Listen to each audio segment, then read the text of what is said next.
Dear my students, మనం 5 అధ్యాయాల నుండి మరికొన్ని ముఖ్యమైన ప్రశ్నలు మనం ఈ వీడియోలో నేర్చుకుందాం.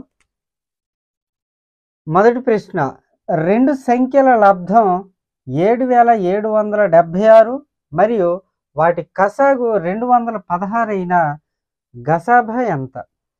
మనకు వీటికి సంబంధించి మనకు ఒక ఫార్ములా ఉందండి. కసాగు ఇంటూ గసాభా ఈజ్ ఈక్వల్ టు 2 సంఖ్యల లబ్ధం.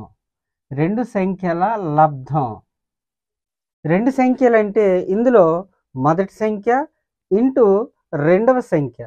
మనకు డైరెక్ట్గా మనకు 2 సంఖ్యల లబ్ధం ఈ విధంగా అడిగాడు కనుక మనం ఆ విధంగా రాసుకున్నాం. ఇంకో విధంగా మనకు ఏం అడుగుతాడనంటే మొదటి సంఖ్య అడగొచ్చు లేదా రెండవ సంఖ్య అడగొచ్చు. ఒకవేళ మొదటి సంఖ్య అడిగాడు అనుకోండి, రెండవ సంఖ్యను కనుక్కోమంటాడు. అప్పుడు కసాగు వాల్యూ ఇవ్వడం జరుగుతుంది, అలాగే గసాభా వాల్యూ కూడా ఇవ్వడం జరుగుతుంది. మనకి ఇక్కడ ఆ 2 సంఖ్యల్లో మనకు ఒక సంఖ్య ఇచ్చి రెండవ సంఖ్యను కనుక్కోమంటాడు. ఆ విధంగా కూడా అడిగే అవకాశం ఉంది. ఆ విధంగా అడిగినా కూడా మనం ఇదే ఫార్ములాని మనం కంటిన్యూ చేయాలి. అయితే కసాగు మనకి ఎంత ఇచ్చాడండి, ఇక్కడ 216. గసాభాను కనుక్కోమన్నాడు. ఇంటూ గసాభా ఈజ్ ఈక్వల్ టు 2 సంఖ్యల లబ్ధం 7776. గసాభా కావాలి కనుక అప్పుడు ఏమవుతుంది, 7776/216. ఒకసారి 4 చేత పోతుందేమో చూద్దాం. 4 5లు 20, ఒకటి మిగులుతుంది. 4 4ల 4 1ల 4, 4 9ల 36, 1 4 4ల 16, 1 4 4. 2 చేత 2 27లు, అలాగే 2 9లు 18, 2 7లు 14, 2 రెళ్ళు. మళ్ళా 3 చేత 3 9లు 27, 3 3 9, 3 రెళ్ళు 6, 3 4లు 12. 9 చేత పోతుందేమో ఒకసారి చూద్దాం. 9 4, 9 3లు 27, 5 మిగులుతుంది. 9 6ల 54. అంటే మనకి ఎంత వచ్చిందండి, ఇక్కడ గసాభా 36. ఈ విధంగా మనం చెయ్యాలి. రెండో ప్రశ్న, ఏ is equal to x² + 3xy + 5y². అలాగే బి వాల్యూ కూడా ఇచ్చాడండి. అయితే 2a + bని కనుక్కోమన్నాడు. మనకు కంపల్సరిగా ప్రతి టెట్ డిఎస్సిలో కంపల్సరిగా ఈ మోడల్ అడిగే అవకాశం ఉంది, గమనించాలి.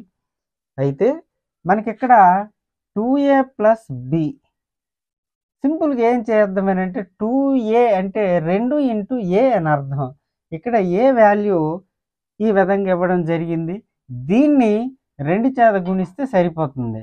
2 × x², 2x², అలాగే 2 3లు 6xy, అలాగే ప్లస్ 2 5ల 10y² ప్లస్ బి వాల్యూ మనకి ఇచ్చాడు కదండి, 2x² - 6xy plus 4y² plus 6xy - 6xy పోతే x²లో ఒకసారి చూడండి ఎంత, 4x², అలాగే plus 10y² plus 4y² 14y². ఇదే మనకు వచ్చినటువంటి ఆన్సర్. ఆప్షన్ 1 రైట్ ఆన్సర్ అవుతుంది. మొదటి ప్రశ్నలో ఇక్కడ మనకి ఆప్షన్ 4 రైట్ ఆన్సర్ అవుతుంది. అయితే 5/6 పవర్ ఆఫ్ -3 × 36/25 పవర్ ఆఫ్ -2 × 3/0ను సూక్ష్మీకరించమన్నాడు. మనకి ఇక్కడ ఒక సూత్రం రావాలండి, ఏ ఇన్వర్స్ని మనం ఏ విధంగా రాసుకుంటాం, 1/a కదా. ఆ విధంగా దీన్ని మనం చేస్తే సరిపోతుందండి. అప్పుడు ఏమవుతుంది, 1/1 ఏమవుతుంది, 1/5/6. ఈ భిన్నాన్ని పైకి తీసుకెళ్తే అప్పుడు ఏమవుతుంది, 6/5 అవుతుంది. 6/5 హోల్ క్యూబ్ అవుతుంది, మైనస్ పోతుంది అనమాట. ఇంటూ అలాగే దీన్ని కూడా దీన్ని ఏ అనుకున్నట్లయితే అప్పుడు ఏమవుతుంది? 25 భిన్నం తిరగబడు, దాని భిన్నం పైకి వెళ్తుంది కనుక 25/36 25/36 హోల్ స్క్వేర్ అవుతుంది. 3 పవర్ 0 విలువ ఎంత? 1 కదండి. ఏ పవర్ 0 విలువ 1 కనుక మనం వేయాల్సిన అవసరం లేదు. అయితే 6³/5³ ఈ విధంగా రాసుకోవచ్చు. ఇంటూ ఇక్కడ 25ని ఎలా రాసుకోవచ్చు మనం? 5 స్క్వేర్గా రాయవచ్చు. 5 స్క్వేర్ అంటే 5 5 25. ఈ హోల్ స్క్వేర్కి హోల్ స్క్వేర్ అప్పుడు ఏమవుతుంది? 5 పవర్ 2 రెళ్ళు 4 అంటే 5 పవర్ 4 బై దీన్ని ఎలా రాసుకోవచ్చు? 6 స్క్వేర్ 6 స్క్వేర్ హోల్ స్క్వేర్కి హోల్ స్క్వేర్ అంటే 2 రెళ్ళు 4 అంటే 6 పవర్ 4.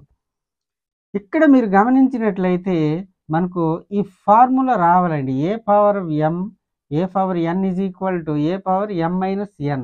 ఈ సూత్రాన్ని ఉపయోగించి మనం చెయ్యాలి.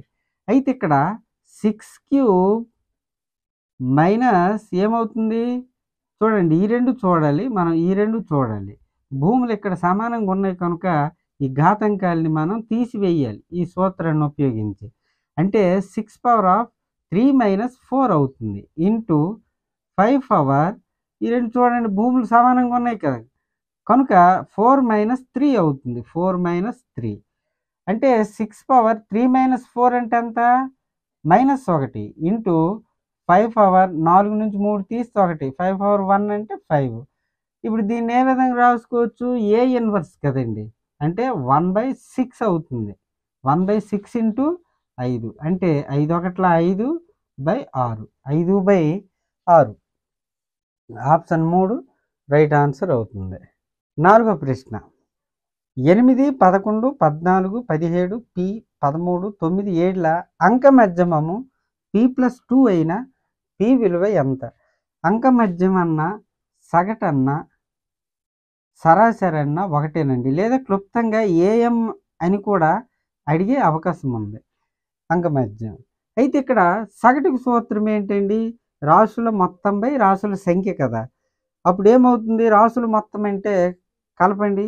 9 7 16 9 7 16 3 19 26 30 31 39 3 4 5 6 7 ఎంత వచ్చిందండి? 79 ప్లస్ P హోల్ బై రాసుల సంఖ్య అంటే ఇవన్నీ ఉన్నాయండి 4 5 6 7 8/8.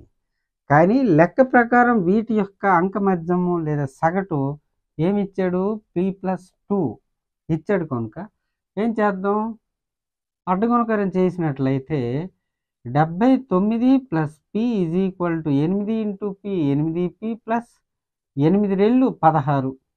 ఇప్పుడు మనకు P వాల్యూ కావాలి కనుక మనం ఏ విధంగా చేస్తాం? 79 plus P minus 8P minus 16 is equal to 0. అప్పుడు ఏమవుతుంది? Minus 7P plus 63 is equal to 0.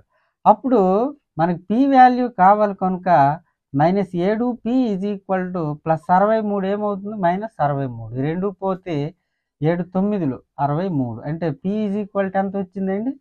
9. Option 1 right answer అవుతుంది. అలాగే 5వ ప్రశ్న. ఒక గొంగలి పురుగు ఒక నిమిషంలో 100 సెంటీమీటర్లు పాకగలదు.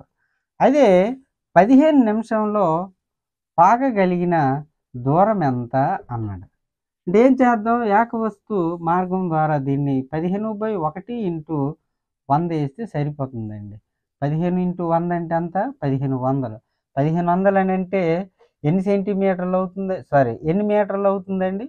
15 మీటర్లు అవుతుంది. కనుక ఆప్షన్ 2 రైట్ ఆన్సర్ అవుతుంది. అలాగే 6వ ప్రశ్న చూడండి. ఆరోహణ క్రమంలో ఉన్న రాశులు ఆల్రెడీ ఆరోహణ క్రమంలో ఇచ్చాడండి. ఈ విధంగా ఇస్తూ వీటి యొక్క మధ్యగతం 19 అయిన x విలువను కనుక్కోమన్నాడు. చూడండి, ఇందులో మధ్యగతం ఏమవుతుంది? మధ్యగతం x-3 అవుతుంది. మధ్యగతం x-3 కానీ లెక్క ప్రకారం వీటి యొక్క మధ్యగతం 19 అవుతుంది. అంటే x ఎంత? 19 ప్లస్ 3 అవుతుంది. అంటే ఎంత? 22. అంటే x విలువ ఎంత వచ్చింది మనకి ఇక్కడ? 22. అలాగే 7వ ప్రశ్న, 50 నుండి 125 వరకు గల 5చే భాగించబడే సంఖ్యల మొత్తం ఎంత? చూడండి, 50 నుండి 5చే భాగించబడే సంఖ్యల మొత్తం అన్నాడు. 5 చేత 50 నుండి 125 వరకు 5 చేత 50 నుండి కదా, 5 11 55, తర్వాత 60 65, 70 75, 80 85, 90 95, 95, 100, 105, 110, 115, 120, 125. అంటే 50 నుండి 125 వరకు గల 5చే భాగించబడే సంఖ్యలు మనం ఇక్కడ రాసుకున్నాం. వీటన్నిటినీ కలిపితే మనకి ఎంత వస్తుందండి? 1400 మనకు రావడం జరుగుతుంది. ఈ విధంగా చెయ్యాలి, సింపుల్. ఇదండి ఈరోజు 5 చాప్టర్లో డిఎస్సికి సంబంధించినటువంటి ముఖ్యమైన 7 ప్రశ్నలు మనం నేర్చుకున్నాం. Thank you.